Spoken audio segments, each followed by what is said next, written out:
Hi, everyone. My name is Sunny with Riaz Cavalli. Thank you so much for joining. I'm really excited about our conversation today. We're going to be speaking across the community with two amazing Houstonians who have uh, and continue to work with young, old Houstonians, educating them in different ways.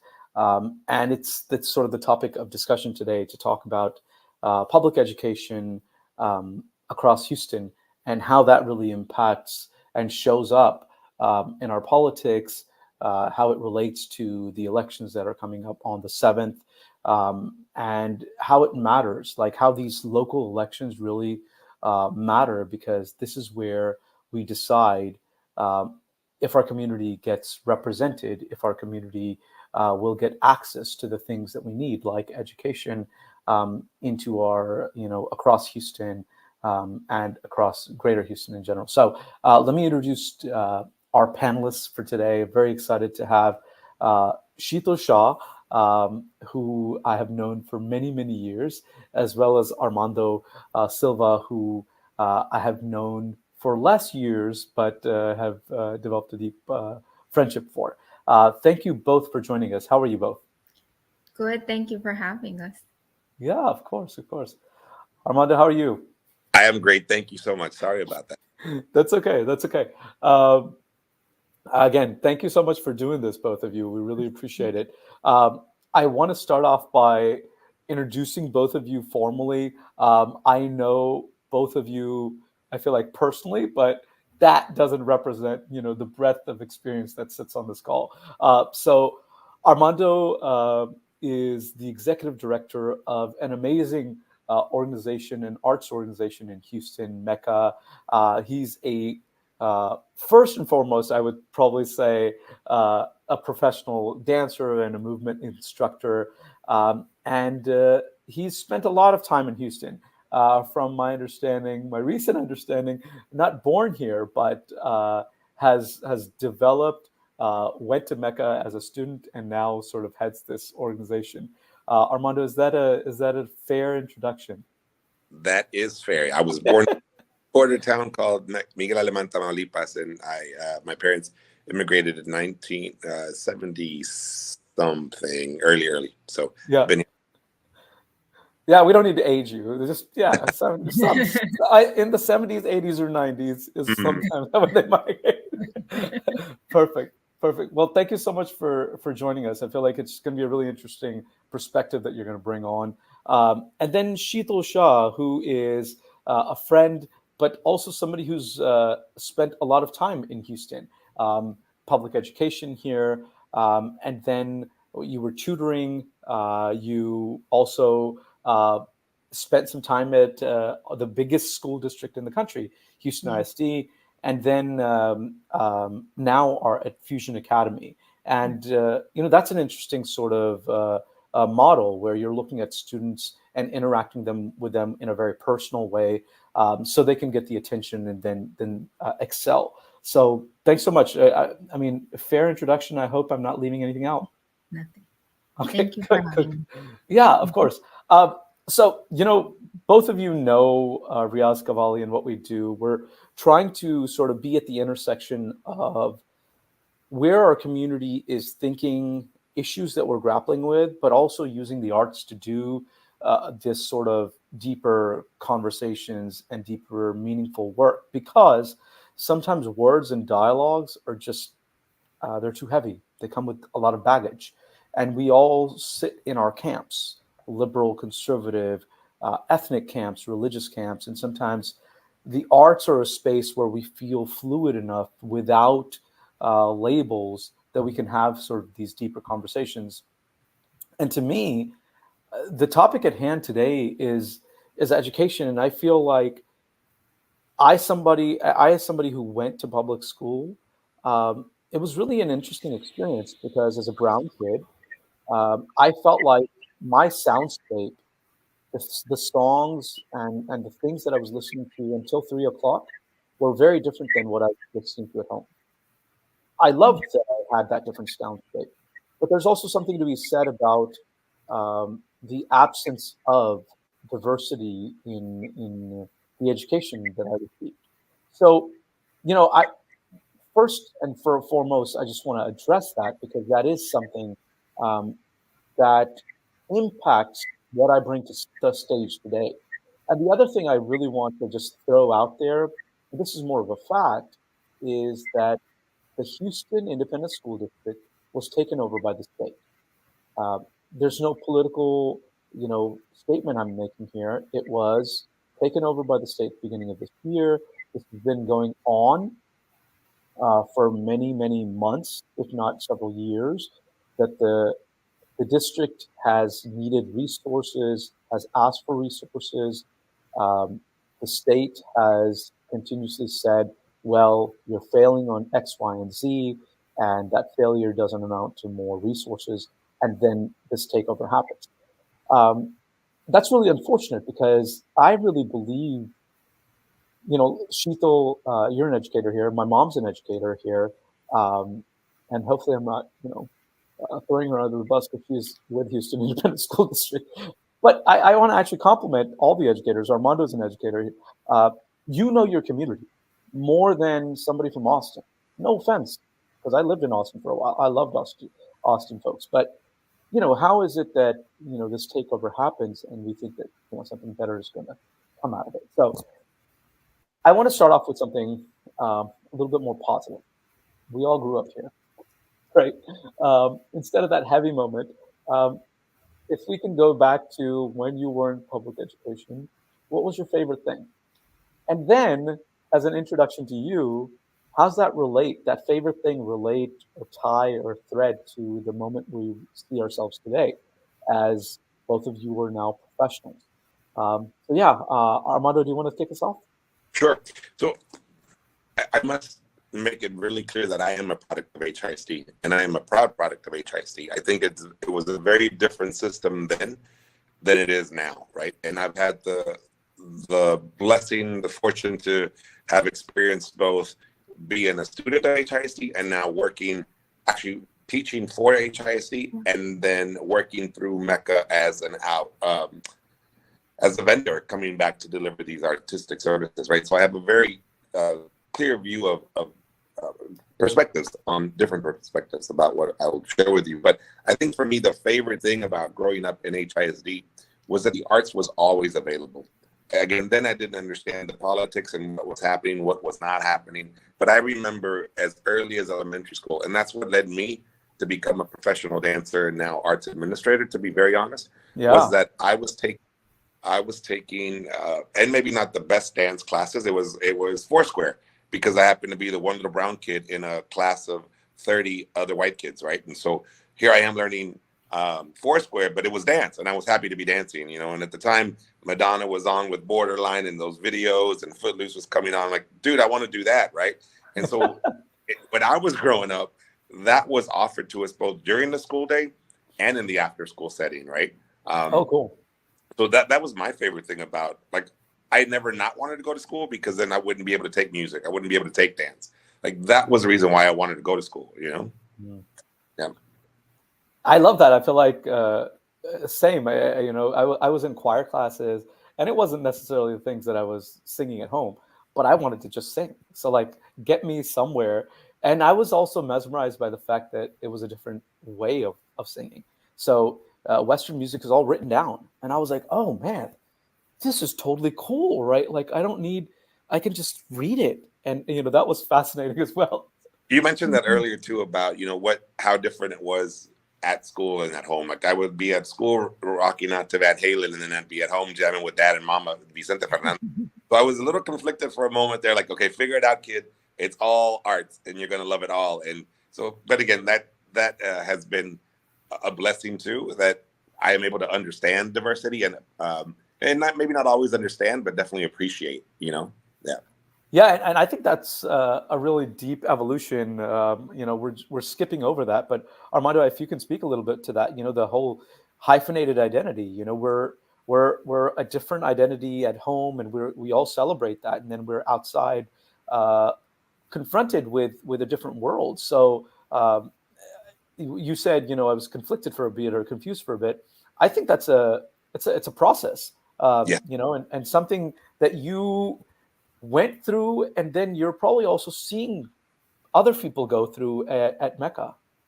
Right. And so, I think that's why I'm able to be so effective in the programming that we do here at MECA, because I did live that, right? I remember going into school and not speaking a lick of English, because all we did at home was speak Spanish. And it was to the point that if you did come speaking English, you'd get an ear tug, or like, hey, beta, no, that's not what we do here at home.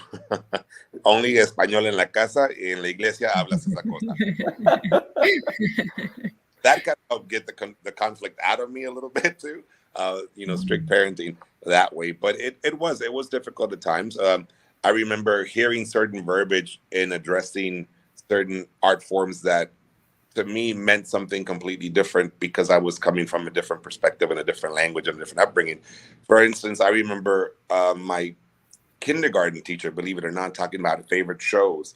And now as a musical theater enthusiast, you think of Broadway shows and those kinds of things, but then they were talking about TV shows, and so they're asking, "Well, what was your favorite show?" Like, well, do I say Wonder Woman or do I say Fiddler on the Roof? Like, what do I say, right?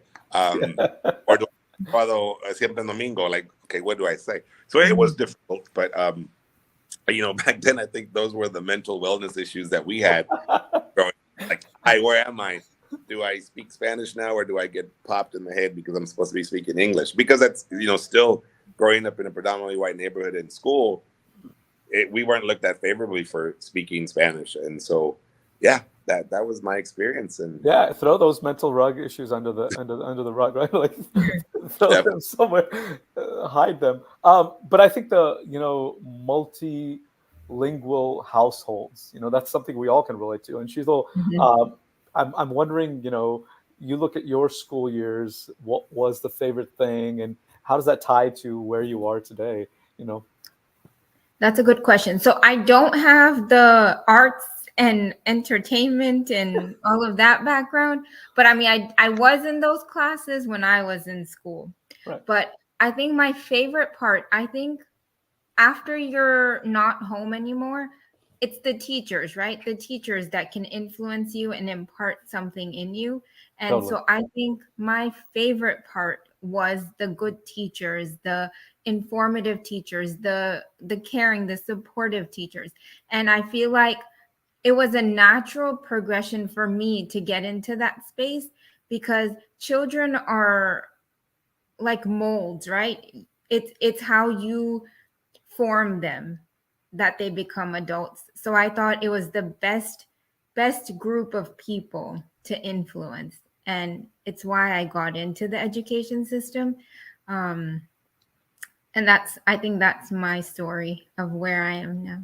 Yeah, I love that. And you're totally right. I feel like those teachers, I feel like I'm sure each of us have those teachers who encouraged us, protected us, and influenced us. I remember moments when we had just moved here, a teacher whose parents, I think, were from Greece, and she sort of was my first teacher, my homeroom teacher at that time. And I remember being so comforted by the fact that she was so proud of her being from Greece. So just, I don't know, it made me feel like, okay, I can be proud of not being American or not being white or something. So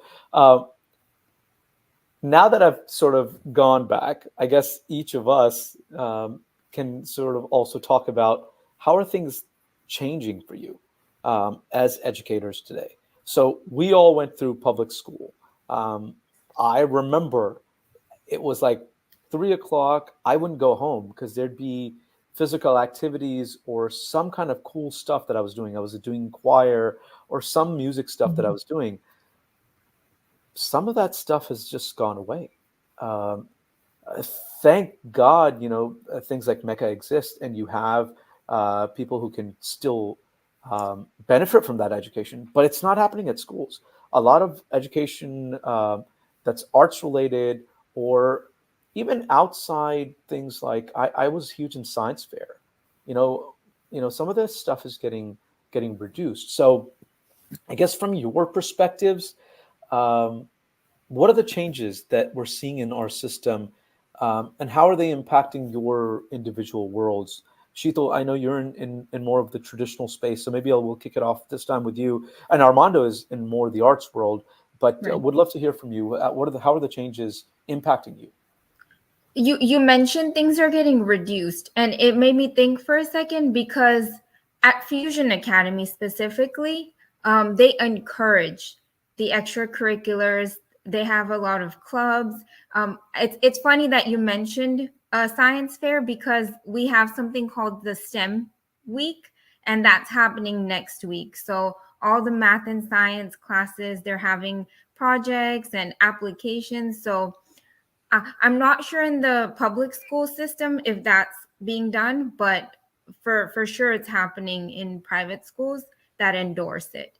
Yeah.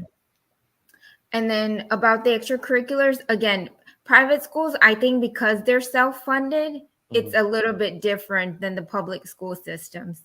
Yeah. So, Yeah.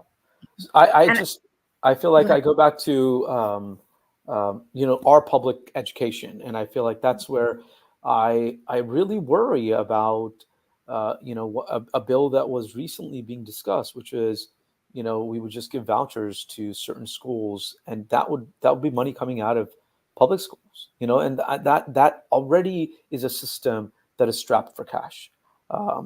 So. I know one thing that's always going up, which is the football dollars. So I feel like, if you're if I was in football, maybe I would have had even more fun. But Shito, sorry, you were ending your point. Anything else? no, I was going to say that. So I know the public school systems are big on sports. I can guarantee that one, That's because true. when I was in HISD, that's what they spoke about all the time. That's true. So, That's true. yeah. Armando, how about you? How is the world changing on your end? Before you even go to that, let me talk about the sports thing, because that really ticks me off, right? Oh yeah, go ahead, go ahead.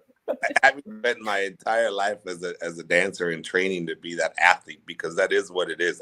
It was very athletic, and so, man, I could do some things that those football players could never do, right? And I mean, I won't take it from those basketball boys. They can jump, but my feet point when I jump. But You have a more finesse. What can you say? Yeah. I just have a really hard time understanding how people can so easily um, break apart the discipline that comes from the arts, Yeah. and not allow us to do that, and throw it towards something that is more, uh, what's the word? Like, just rough and not necessarily. I mean, I guess there's technique into all of that too, but I just don't see as much of it in the sports setting that I do in the arts, right? I think there's so much more skill set that has to be applied to be able to master an instrument, whether it be your body, whether it be a piano or a styling pen or something, right? I feel like there's so much more that goes into that really does come across in the rest of your life. Like, there's not one dance lesson that I can't say I learned something that I take with me every day, No. But anyway, so But I also think, Armando, to what you're saying, it's also different people align with different things. So we're not saying that sports versus arts, right. but me as a musician, I play basketball, but I sucked at it. You put me in a music class, like I would excel. So it's almost like you're taking away platforms where certain students wouldn't be able to excel and shine, and they won't even be able to discover that they can do that here. So I feel like in your point, that's also a valid perspective as in arts. Now I will say, we're not saying it's versus here, Yeah. but others do, because Uh, we started this whole point by saying yeah. putting money into sports, right? So they're doing that. I'm not saying we're those of us Yeah. a bit more enlightenment. I think we understand a little bit better. No, But that's really beautiful. So can I understand that? So do you think that, I don't know, state of Texas is having conversations and are saying, well, we need to put money. We only have these dollars. Let's put it in sports versus, because that would be terrible. Oh my God. I don't know. I can't say yes that they're having those conversations, but I Yeah. can damn near put my money on it, because look at what's being built in the larger institutions once we leave HISD, right? My last semester at U of H, when I went back to school, I was paying for that brand new parking lot for the stadium, right? I know that that's where my dollars were going. So Yeah. I maybe I can't for 100%, but I would damn sure 99.9 say yes. Yeah, yeah. And you But were going to say something else. Go ahead. I think what I see changing, and it's scary, is really what it is, because they are taking everything out. They're not making it easy for us to even those of us who can bring in the services for free and say, hey, you as a school don't have to worry about the funding for these arts classes. We'll take care of that. MECA is going to do the fundraising elsewhere, to bring that to you. For instance, with Harris County Department of Education, a wonderful resource for us to bring the arts into, or even the tutoring skills into these schools. But with all of the changes that are happening, and they're having to do all of these other things to focus on those test scores, and making sure that the school day only runs so long, and that that whole structure is not allowing us to do even that, Yeah. And so then they're pushing us to the after school setting. Well, the after school setting doesn't necessarily work for everybody, right? Right. Parents who are working those evening jobs have to come and get that child and get them home safely before they have to go off to the next job. It's not like it might have been in the past where there was that fluidity, and you can stay at school till 5 o'clock, 6 o'clock. I'll get you when Right. you're done. For our communities, at least the Latino communities, I'm really seeing that more and more. Parents are working multiple jobs, and they're planning their day around, when do I pick up my kid and drop him back at home, so I know that they're cool at home. Yeah. They don't have that option, so they're losing all access to the arts, and that's what's really frustrating. I think it's never been easy to get into the school system to deliver these services, but now it's almost impossible. So I'm wondering if I guess Armando, from your perspective as an arts administrator now, are you seeing those who have the capacity and have the resources coming more to MECA to use those facilities to educate themselves? And similarly, Sheetal, I know you sit in the space of tutoring kids. So with the reduction of budgets, are you seeing more people wanting tutoring services because they're trying to achieve, the same scores? Maybe Armando, we can start with you this time. Sure. Sadly, I don't think I am seeing an increase or an influx of students because they don't get it at school, because Mm, they're focused on those other things, right? Because, like, man, if I don't study for this extra hour and take yeah, balance instead, then I'm not going to pass that class. So it really is horrible that there's a trickle effect that we're not really seeing all of it yet, and I'm yeah. So no, the great thing is that we are able to do is, because we are working with people like Sheetal that can bring the academic support, is that we're offering both of those things, right? So we can say, hey, please do come. We'll even pick you up. We'll pick yeah. you up here, and in between those arts classes, we'll have a Sheetal here tutoring, providing those services, right? I wish there was more of us, and that we could be in every community, because. I definitely feel we'd be a great support to the entire city and state of Texas, really. I mean, I also think, Armando, generally we are missing the big point, which is like arts education as equally important as mathematics. Like, I feel like it teaches you, and you were alluding to that in your first, Hmm. which is it teaches you a discipline and a way of being that stays with you, even if you don't, use that professionally. And it's unfortunate that school systems are not recognizing that there is real world skills that you're getting when you get an arts education. Right. And you as a musician understand that if you don't know math, you're not going to know music. My goodness. Try to it's not going to happen. You know, Yeah, uh, and same in the other art forms. You're going to learn a lot of skills that will directly tie into your academic skill set. completely. Yeah, completely. And same with the Sheetal. I know Sheetal's brother really well. I feel like how he can uh, break down a four Oh, beat yeah. cycle into 16 and 32 beats and use a dancer, Armando. I feel like these are real math skills, like, and do them immediately, like, they're impromptu things that y'all are doing. So And your for us ability to it, which is even more amazing, right? You're not just doing the math in your head, you're putting it in the body. in the body, yeah, yeah, so true. Shita, what about you? So I was going to say, to the point you talked about, I think tutoring Hmm. requests have Yeah, increased because yeah. there's an emphasis on standardized testing, which is what's changed from when we were in school. Now, the testing has changed.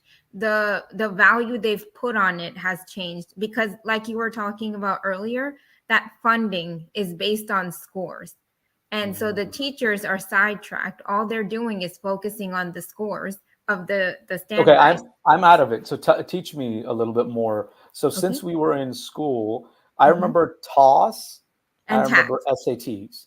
No, I don't Oh, even remember tax. We don't have okay. tax. We just Oh have TOS man. and SAT. So what are We're we older. like? So tell me, and there are probably a lot of people who are like us, right? Who don't know. So The tell me, what are the changes. other things? Yeah. Okay, so after you, there was tax, which I Uh-huh. had for the first maybe few years, or maybe that was all of my schooling. Oh man, we Then really aged ourselves, huh, I know. Armando? And then after that, they started this new testing, STAR, which I wasn't Okay. even a part of. And so that's what's current right now, Okay. STAR testing. But what changed, I And think, funding is now based on STAR. on scores, yes, of the STAR testing. Okay. If a school has a certain percentage of how the students performed, then they get funding. Otherwise, I think teachers are cut or funding is cut, and yeah, it's a pretty bad system, I And think. I was having a conversation with my mom, who's a school teacher as well, and she was saying that the STEM is, and this was going to work in at least my favor, but STEM is now STEAM, that includes the Team, yes. arts. Oh, yes, yes. There is an A in there, yes, for arts, yes. Okay, and is there an actual, like, is that lip service or is that actually being implemented? Good Armando and me are question. like, Good question. I think it's implemented in teachers who can effectively do it, oh, but it's a very new thing. yeah, So So they have added arts. not that new, to be honest with you. At least not in the nonprofit arts world. We've been using that word a lot. We're actually the ones Okay. that brought that in. That like, oh, I hey, see, don't forget about us. We're here too, yeah, and fully as effective for these children's education, right? And so for years we've been putting that forcing that STEM into STEAM, yeah, because Mm, a good really point. well balanced curriculum can have all of those things, right? And yeah. we even go as far as working in professional development with teachers to make sure that they can deliver that artistic curriculum, even though they're not themselves artists. Artists? Hmm. Yeah. Yeah. I was gonna say Scantron. Remember Scantron? Yes. Yes. Number two pencils. Number two. um, Oh man. I think you brought up something that I thought about.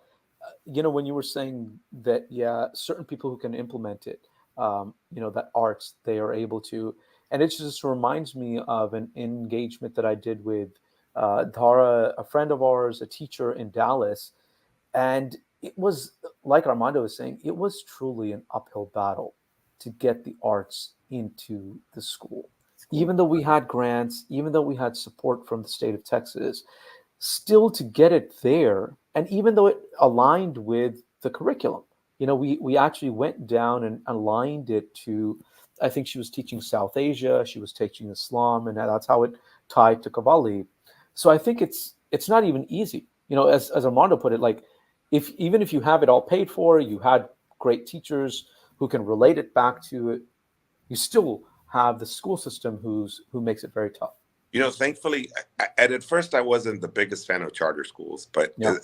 so was sharing with us that the private schools and charter schools are really getting the thing done, right? I'll give a shout out to Mrs. Lois Bullocks of the Energize for Excellence Academies. She's got about 7 charter schools throughout the city of Houston, especially down in the southwest side. And I was teaching for her, and I saw she really came in and pulled together a staff of artists so that these kids had music, they had dance, they had theater, Yeah. they had visual art. But if you don't have that dedicated servant to help these students in these communities, it's not going to happen. And I wish that this larger monster that is HISD could really see the benefit of it, because it's only our children who suffer. And eventually you're setting up the entire country up for failure, right? Because where do we go from here? Where do these kids go, right? This is the formative years, are those elementary and middle school years, right? Yeah. They should be getting it in And our abundance. brown and our brown communities care about education. So, like, I feel like as public schools need to get it right. Like I'm a product of public schools. I love the fact that I was put in some hairy situations, but that helped me grow up. But at the same time, today, as I think about my own kids going, I I hope that other brown and black identities are not invisible. So, you bring up a really interesting point. You talk about our really valuing education, right? And that is important. I Yeah. can hear my father saying, okay, you go to school so that you're not out here busting your butt, sweating construction like I am, right? But Mm. then, same token, also loving the arts just as much for us, but not being able to marry the two, right? Because Yeah. happy when I said I'm going to be a dancer, but I was on a full scholarship to Southern Methodist University because of my dance. Like, what do you mean, Dad? Like, is it yay or is it nay for education? And I wish that our brown communities could really marry those two together and Yeah. understand, because I'm sure that when you get home, Sonny, they would love to hear you play. I'm like, and sing for us, Sonny. I'm sure that happens, right? But Sure. not when you go to school That's right. That's right. on that. So which is it, right?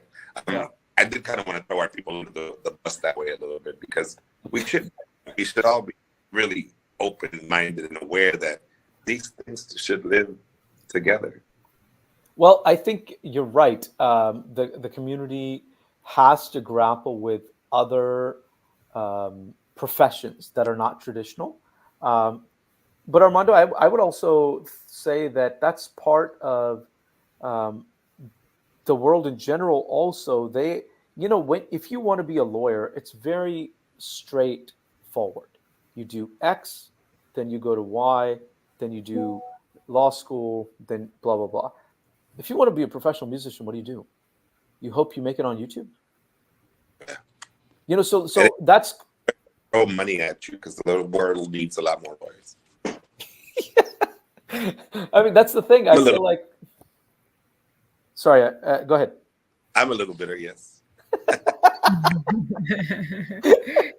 No, you're not bitter. We know, people who know you're not bitter. I do think that that's part of the whole push for me, that public education needs to have uh, more plans for people who are not just the doctor, the lawyer, the engineer. Like, Yeah. what if I want to be a counselor? Or what if I want to be an arts administrator? Or what if I want to be a musician or a writer? And I feel like those were not paths that my counselor had charted out. I mean, I'm sorry. It was, I'm sure she was trying to do the job of four people in public education, just like all of us are, but it wasn't helpful. And I feel like that's where our public education, because of the original point, which is STEM going from STEM going from STEM to STEAM, is it just lip service when we're not actually implementing this kind of stuff in everything? Um, my last question, and Armando, this was a great segue, which was, um, how do you think these changes are impacting our brown communities, our black communities, our BIPOC communities? Because first of all, I have to recognize that a lot of our communities don't just live in HISD. We live on the outskirts also. Like, we're sort of spread out.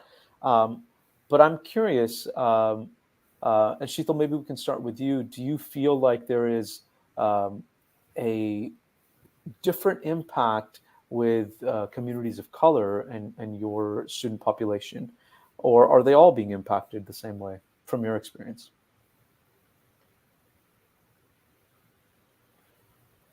I think so. Just like we've been talking about, I feel like money has a lot to do with it, right? It's the resources. If you know something, you'll be successful. If you don't know it, then maybe not. And just like we need opportunities in other fields besides the normal money making pathways, I think it's the same here.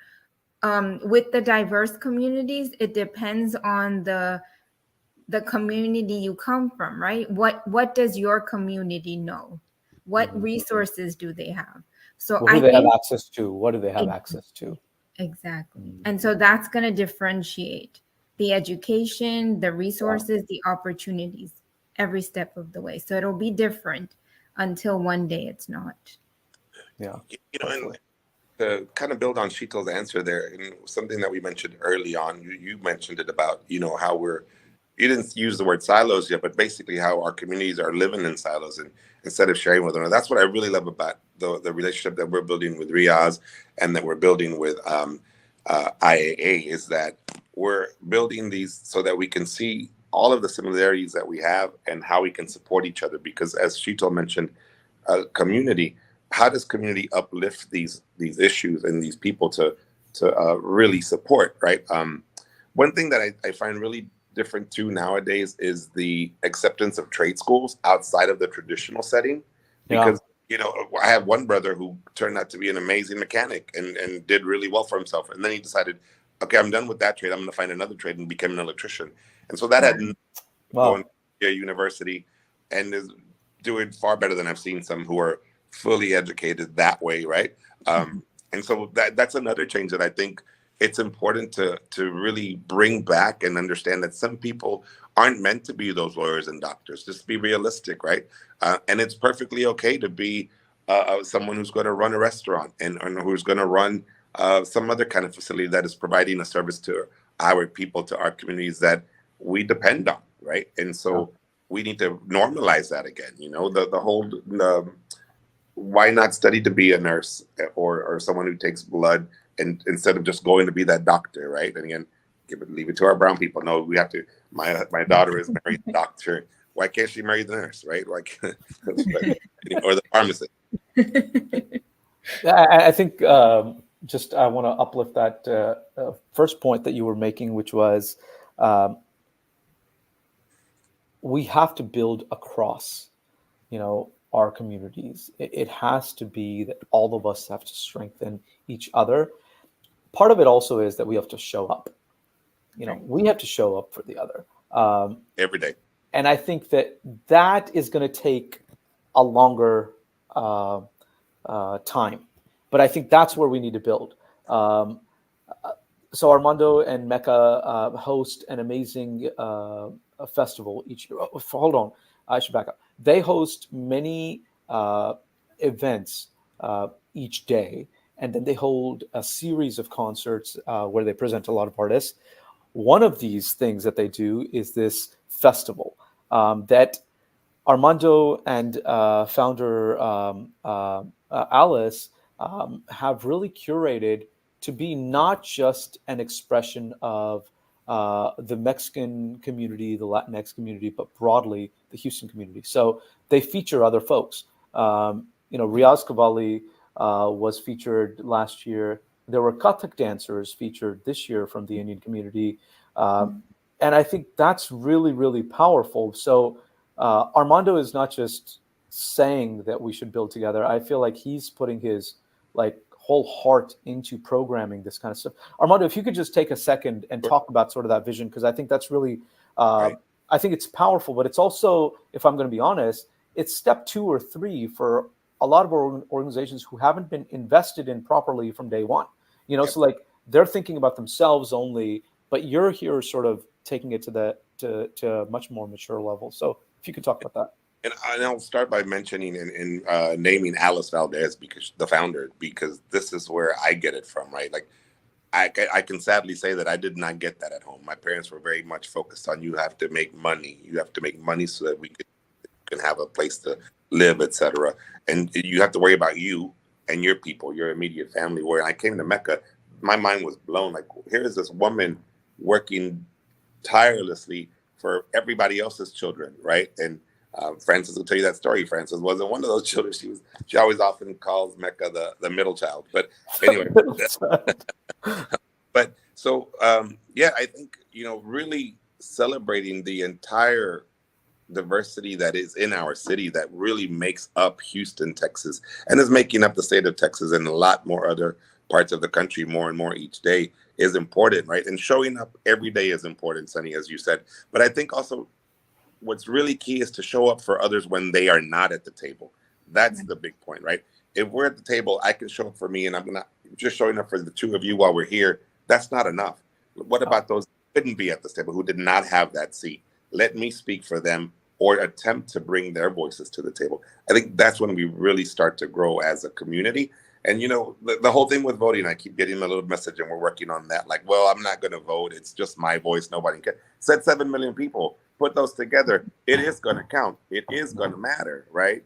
Show up for one another all the time, even when they're not at the table.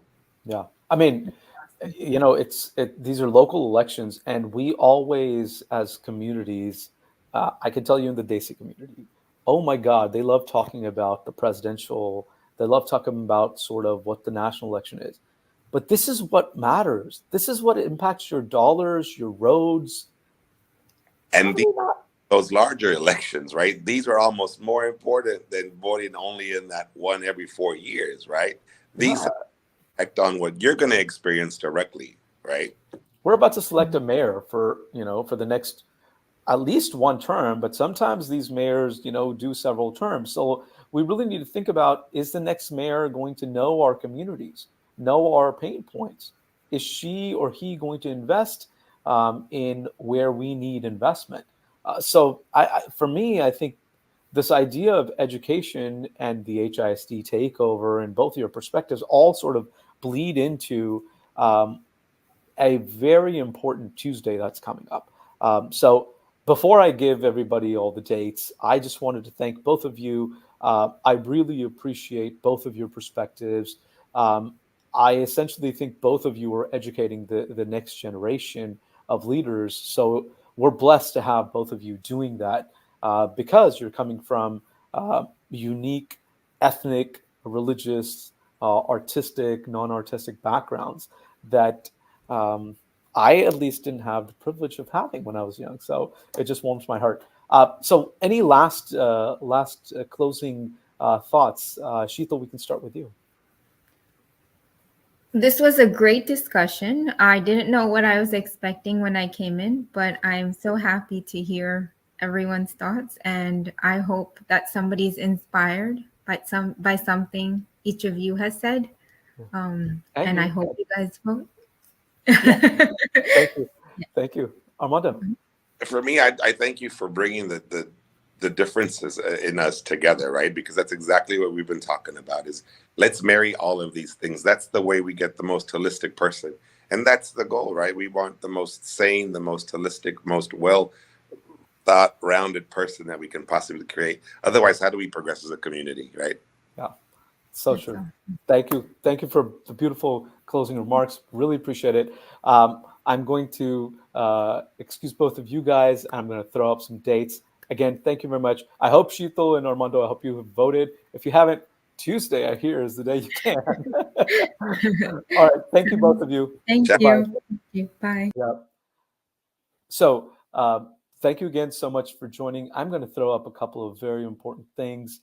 One is if you're doing a mail-in ballot, please keep in mind that you have, I think, the 27th, which is already passed to apply. So now you have, I think, until the 7th of November to actually get this out and postmarked.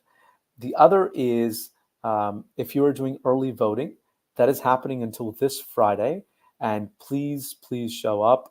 What I'm hearing is there are almost no lines right now. And then last but not least, Election Day is coming up. It's Tuesday. There are over 700 locations and starts at 7 o'clock, goes all the way until 7 p.m. Again, thank you very much. I hope you have a wonderful evening. You still have a day tomorrow to look into early voting. On Friday is when it ends. And then if you don't get a chance, vote on Tuesday. Have a good night. Thank you very much.